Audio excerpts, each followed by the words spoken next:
Hello, welcome and नमस्कार दोस्तों। Only success के यूट्यूब चैनल में आप लोगों का बहुत बहुत स्वागत है।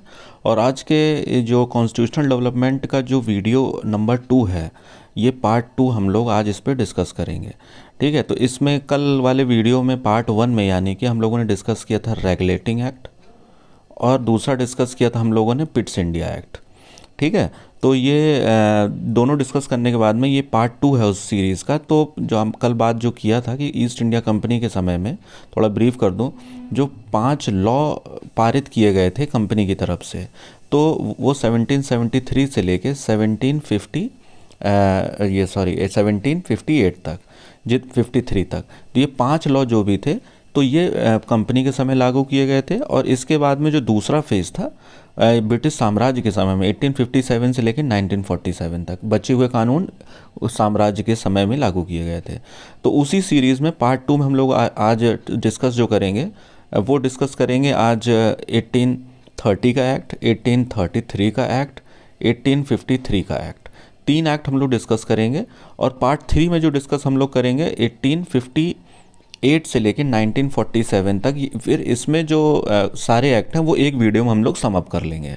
तो जिन भी दोस्तों ने वो वीडियो नहीं देखा है कल वाला, तो ऊपर आई बटन पे लिंक मैं दे दूंगा, आप लोग उसको क्लिक करके ज़रूर पहला पार्ट देख लीजिए।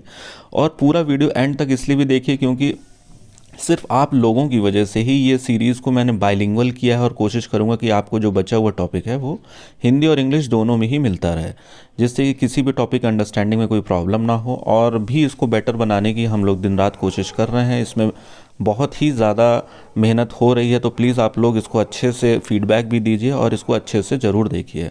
और जो भी नए व्यूअर्स हैं वो लोग इस चैनल को जल्दी सब्सक्राइब कर लें, और शेयर आप लोग प्लीज़ ज़रूर किया करिए, जिससे कि थोड़ा सा और लोगों तक ये वीडियो पहुंचे और इस जो हमारी मेहनत है इसका और लोगों का भी थोड़ा सा इसका फ़ायदा मिल सके।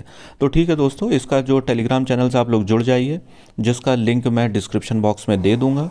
और वहाँ से जुड़ के आप लोग जो भी PDF रहता है, जितना भी PDF है, जितने भी वीडियोस हैं, वहाँ से आप लोग डायरेक्टली वहाँ से डाउनलोड कर सकते हैं। और इसके बाद में ये सारा ही PDF अपना हिंदी और इंग्लिश दोनों ही बाइलिंगुअल रहता है। तो ठीक है, जल्दी बिना देर किए दोस्तों शुरू करते हैं। और आज हम लोग पार्ट 2 में 1830 का एक्ट डिस्कस करने वाले हैं।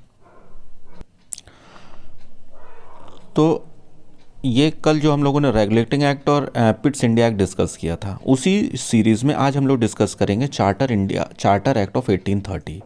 Charter act of 1830। अच्छा, एक चीज़ और बता दूं, पहले इसको चार्टर एक्ट बोलते थे। कोई भी जब नियम आता था, जिस भी दोस्त को नहीं पता है उसको बता दूं, 1858 से जो भी पहले एक्ट पास आता था उसको चार्टर एक्ट बोलते थे। ठीक, क्योंकि ये चार्टर के रूप में पास होता था, और ये ब्रिटिश जो गवर्नमेंट होती थी वो पारित करती थी, और वो हर 20 साल में उस चार्टर को रिन्यू किया जाता था। तो जैसे आप लोग देख रहे हैं ना, ये 1830 वाला है, 30 के बाद में फिर 33 है, तो ये 20-20 साल के इंटरवल में होगा। फिर इसके बाद में 53 है, तो 20-20 साल के बाद ये रिन्यू होता रहता था, तो इसको चार्टर एक्ट बोलते थे। तो बेसिकली अभी हम लोग चार्टर एक्ट डिस्कस कर रहे हैं। और 58 के बाद में क्या होगा कि इंडियन काउंसिल एक्ट, भारतीय अधिनियम, तो वो हम लोग जब डिस्कस करेंगे तो वहाँ डिस्कस करेंगे। तो ठीक है, इसमें ये चार्टर एक्ट 1830 वाले में हम लोग डिस्कस कर लेते हैं। चार्टर अधिनियम 1813, इसमें कुछ मेजर चेंजेस हुए हैं। मतलब इस वाले एक्ट में आपको मैंने बताया था कि यहाँ पे जो ईस्ट इंडिया कंपनी थी वो यहाँ पे जब व्यापार कर रही थी, तो उनकी जो भी राइवल कंपनीज थी वो इंग्लैंड में उनके खिलाफ षड्यंत्र करने लगी।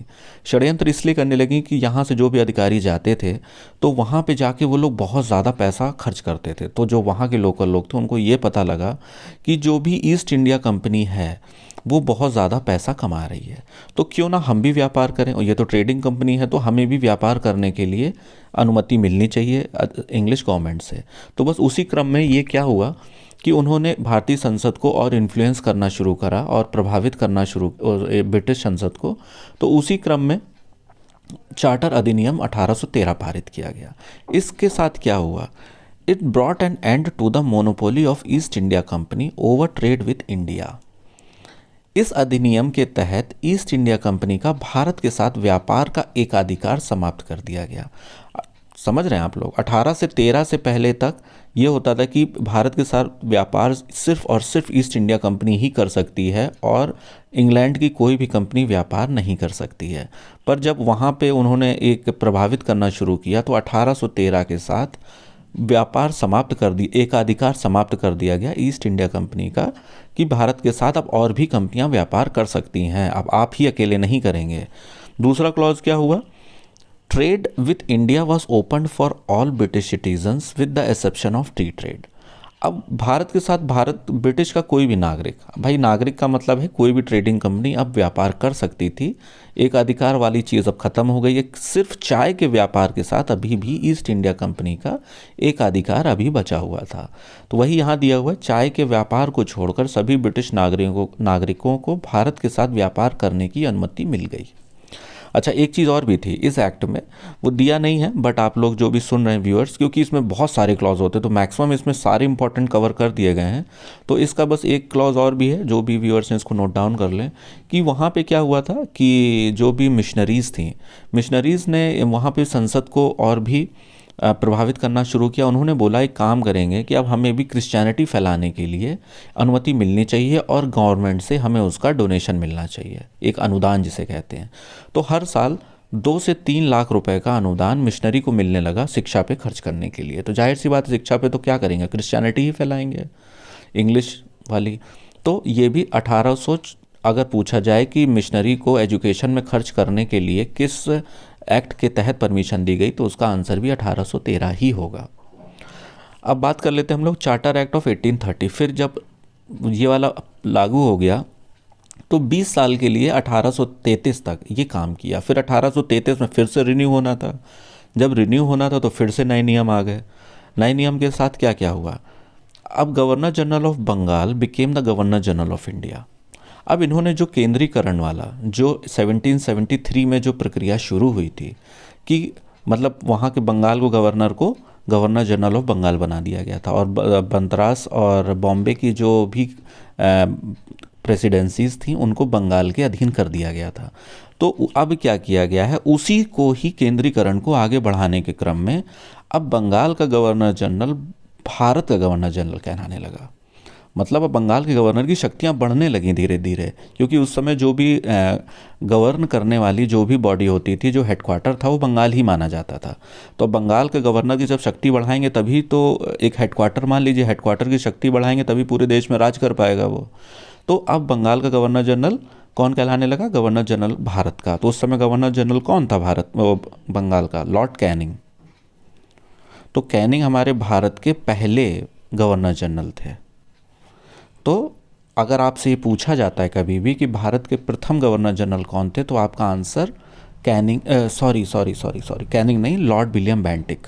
अच्छा, ये देखिए मैंने लिखा भी है, वो कैनिंग मेरे दिमाग में आ गया थोड़ा सा। Lord William Bentinck was the first governor general of India. Lord William Bentinck Bharat के प्रथम गवर्नर जनरल थे। बेंटिक और भी कई अच्छे सामाजिक कार्यों के लिए जाने जाते हैं, सोशल वर्क के लिए। तो उनमें जैसे सती प्रथा है, उनके समय में अंत किया गया, और भी सोशल रिफॉर्म्स किए गए, सामाजिक जो भी कल्याण वाले काम जितने भी हैं वो बेंटिक के समय ही माने जाते हैं।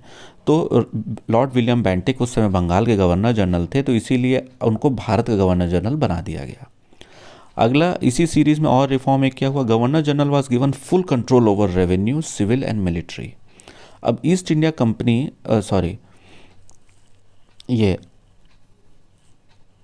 ये थर्ड वाला है, ये थर्ड रह गया है, थर्ड वाला। East India Company ended as mere administrative body, it was no longer a commercial body. अब हुआ क्या, गवर्नर जनरल बना दिया। अब ईस्ट इंडिया कंपनी को अब जब व्यापार में और लोगों को और ब्रिटिश को फ़ायदा समझ में आने लगा, तो अब ईस्ट इंडिया कंपनी को क्या कर दिया कि तुम अब प्रशासन देखो, अब व्यापार वाला काम अब हम लोग देख लेंगे। तो अब उसको बेसिकली ट्रेडिंग कंपनी से अब धीरे धीरे उसको प्रशासनिक कंपनी बना दिया, उसके ट्रेडिंग राइट्स कम कर दिए। जैसे अब और भी कंपनियां आ गई, ट्रेडिंग करने लगी, ठीक है, व्यापार करने लगी। तो जब और भी कंपनियां आएंगी, कंपटीशन बढ़ेगा, तो ईस्ट इंडिया कंपनी का मोनोपोली ख़त्म हो गई, आमदनी कम हो गई। तो और धीरे धीरे उसके जो भी कंट्रोल थे, पावर थी, उसको भी कम करने लगे ब्रिटिश पार्लियामेंट। तो धीरे धीरे ईस्ट इंडिया कंपनी कमज़ोर होती गई और सिर्फ एक प्रशासनिक संस्था बन के रह गई, वो एडमिनिस्ट्रेटिव बॉडी। अगला आते हैं, the governor general was given full control over revenue, control and military. I, military और सिविल पर गवर्नर का पूरा अधिकार कर दिया गया। मतलब गवर्नर जनरल की पावर बढ़ा दी गई बेसिकली, बस ऐसे समझ लीजिए। अगला बात करते हैं, charter act of 1833 was the final step in the process of centralization in a process that began with the, यही बात, सेम बात मैंने आपको बोली थी, जो सेंट्रलाइजेशन वाली बात जो हुई थी 1773 में जो शुरू हुई थी, वो अब जाके सेंट्रलाइजेशन वाला अब कंप्लीट हो गया 1833 में। अब अगर आपसे पूछा जाए कि by which act the centralization process of British government completed in India, या भारतीय ब्रिटिश साम्राज्य की केंद्रीकरण की नीति किस एक्ट के तहत पूर्ण हो गई, तो उसका उत्तर 1833 ही एक्ट होगा। तो इसको मैं थोड़ा सा एमसीक्यू फॉर्मेट आपको इसलिए बता देता हूँ, इसमें क्वेश्चन कैसे बनेगा। तो जो भी दोस्त हैं अगर उनको थोड़ा सा भी डाउट लगता है तो इसको थोड़ा सा नोट डाउन भी कर लिया करिए। अब यहाँ पे केंद्रीकरण की प्रक्रिया जो 1773 के रेगुलेटिंग एक्ट से शुरू हुई थी, 1833 के चार्टर एक्ट से पूर्ण हो गई। ठीक है, अब अगला आता है charter act of 1853। Charter act, अब वही 33 के बाद में अब 53, 20 साल के बाद में फिर से रिन्यू होना था, अब फिर से गवर्नमेंट को कंट्रोल करना था। तो होता क्या था, यहाँ पे इंडिया में जो भी गतिविधि होती थी, जो भी एक्टिविटी ईस्ट इंडिया कंपनी के द्वारा होती थी, तो उसका बहुत ज़्यादा इन्फ्लुएंस होता था कि ब्रिटिश में कुछ ना कुछ चल रहा होता था, इसीलिए नियम बनता था जो कि एग्जीक्यूट होता था इंडिया में। तो ये नए नए नियम और नए नए चार्टर एक्ट से ही यहाँ की पॉलिसीज़ बनती थी जो कि गाइडेड होती थी ब्रिटिश पार्लियामेंट से। तो अब चार्टर एक्ट 53 जब आया तो और भी इसमें कंट्रोल और गवर्नर जनरल की पावर बढ़ा दी गई। तो अब हुआ क्या कि जब आया, तो जब इतनी बड़ी एडमिनिस्ट्रेटिव बॉडी और लेजिस्लेटिव बॉडी हुई, तो यहाँ पे उन लोगों को बहुत ज़्यादा एक भाई सरकारी अफसरों की भी ज़रूरत पड़ेगी इसको इतनी बड़ी कॉलोनी को संभालने के लिए, व्यापार करने के लिए। तो अब इतने सारे अफसर आएंगे कहाँ से? तो इसी 1853 एक्ट के तहत civil services examination was introduced. It was a competitive examination for recruitment into the civil services. ये बहुत ही इंपॉर्टेंट है, इतना इंपॉर्टेंट है मतलब ये यूपीएससी से लेके पीसीएस, एसएससी, मतलब चाहे वो कोई भी एग्ज़ाम हो, ये पूछ लेते हैं किस एक्ट के तहत सिविल सर्विसेज एग्जामिनेशन की प्रक्रिया शुरू की गई। तो आपको पता होना चाहिए चार्टर एक्ट ऑफ 1853। ठीक है, ये बहुत इंपॉर्टेंट है। तो यहाँ से अब अधिकारियों की नियुक्ति करने के लिए, सिविल सेवा में भर्ती करने के लिए सिविल सेवा परीक्षा शुरू की गई 1853 एक्ट के तहत। अगला अब आता है executive and legislative functions of the governor general was separated. अब जब गवर्नर जनरल की पावर बढ़ा दी गई, मद्रास और जो बॉम्बे है वहाँ की जो प्रेसिडेंसीज थी उसको गवर्नर जनरल बंगाल का जो था उसके अंडर में कर दिया गया। तो अब ये हुआ कि एग्जीक्यूटिव फंक्शन और लेजिस्लेटिव फंक्शन दोनों को, यानी कि गवर्नर जनरल के कार्यपालिका और विधायिका संबंधी कार्य विभाजित कर दिए गए। मतलब जब काम बढ़ गया तो दोनों को मिक्सअप नहीं करना पड़ा, दोनों अलग अलग कर दिए गए। This act provided for the addition of 6 new members of लेजिस्लेटिव काउंसिल ऑफ 4 members were appointed by provisional governments of Bengal, Bombay, Madras and Agra. अब इस अधिनियम के तहत 6 नए सदस्य विधान परिषद में जोड़ दिए गए। अब विधान परिषद वही है, धीरे धीरे जो गवर्नर जनरल की काउंसिल थी, जिसमें पिट्स इंडिया एक्ट के तहत आपको याद होगा अब 4 से घटा के 3 कर दी गई जो गवर्नर जनरल की काउंसिल थी, तो उसी के मेंबर्स अभी घट बढ़ रहे थे। तो अब इसमें इस एक्ट जो 1853 में था, क्या हुआ, इस अधिनियम के तहत 6 नए सदस्य विधान परिषद में जोड़ दिए गए, जिनमें से 4 सदस्य बंगाल, मद्रास और बॉम्बे, आगरा प्रांतों के द्वारा नियुक्त किए गए थे। मतलब नियुक्त, मतलब अब नियुक्ति का मतलब ये है कि जब विधान परिषद में सदस्य जोड़े जाएंगे तो हर एक प्रांत को रिप्रेजेंट करने के लिए, प्रतिनिधित्व करने के लिए वहाँ से एक एक सदस्य को मनोनीत कर दिया गया, अपॉइंट कर दिया गया, जिससे कि वहाँ पे उस प्रांत को वो रिप्रेजेंट कर रहा है। तो सदस्य की संख्या 6 कर दी गई। The central legislative council started functioning as a mini parliament. It adopted, अच्छा सॉरी, ये 4th वाला, as per provisions of charter act of 1853 governor generals legislative council came to be known as central legislative council. अब देखिए charter act 1853 में, ये भी important है, किस एक्ट के तहत गवर्नर जनरल की जो लेजिस्लेटिव काउंसिल है वो सेंट्रल लेजिस्लेटिव काउंसिल कहलाने लगी। केंद्रीय विधान परिषद, ये 4th वाला ये पॉइंट है। तो ये थोड़ा सा टाइपिंग में एरर हो गया है। नहीं नहीं, ये नहीं है, सॉरी। अच्छा, ये टाइपिंग ही नहीं है, तो मैं बता देता हूँ।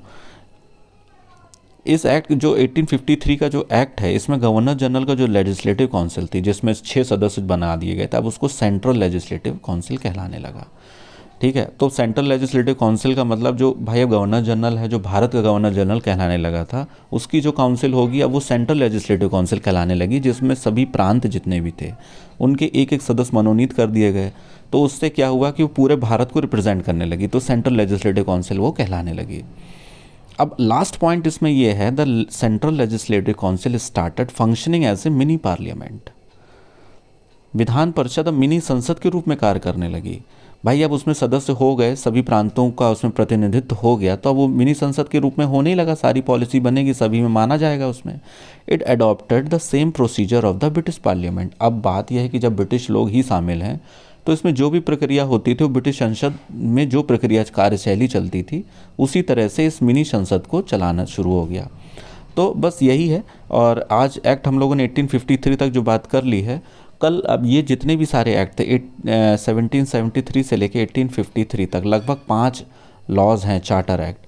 तो ये ईस्ट इंडिया कंपनी के समय में बात हम लोगों ने की है। अब हम लोग जो अगला लास्ट वीडियो इसमें है, तीसरा वाला, उसमें जो बात करेंगे उसमें 1858 से लेके 1940 तक जितने भी एक्ट हैं वो हम लोग डिस्कस करेंगे। वो सारे एक्ट होंगे क्राउन के अंडर में, ब्रिटिश क्राउन में, क्योंकि आपको पता है 1858 में ब्रिटिश क्राउन ने ईस्ट इंडिया कंपनी को पूरी तरह से टेक ओवर कर लिया था। तो यहाँ से जो भी एक्ट, जो भी पॉलिसीज़ बनेगी, वो सारी अब रिप्रेजेंट करेगी ब्रिटिश क्राउन को। ठीक है, तो यहाँ से जैसे चार्टर एक्ट लिखा दिख रहा है, तो वहाँ चार्टर एक्ट नहीं होगा, वहाँ इंडियन काउंसिल एक्ट आ जाएगा। ठीक है, तो बस इतना ही है, आज की वीडियो में इतना ही है। अब जो दूसरे पार्ट तो आज कंप्लीट हो गया, तीसरे पार्ट में अब वो लास्ट पार्ट होगा, बचे हुए एक्ट, उसमें हम लोग डिस्कस करेंगे। तो ठीक है दोस्तों, आप लोग इसी तरह वीडियो को थोड़ा प्यार देते रहिए। और जो भी दोस्त लोग इसमें नए जुड़े हुए हैं, अगर आपको लगता है कि थोड़ा सा भी वर्थ लगा आपको समझने में, या वीडियो थोड़ा सा भी वर्थ वॉचिंग है, तो प्लीज़ आप लोग इसको सब्सक्राइब और शेयर ज़रूर किया करिए, जिससे कि और लोगों तक ये वीडियो पहुँचे। और ठीक है दोस्तों, thanks for watching, thank you so much.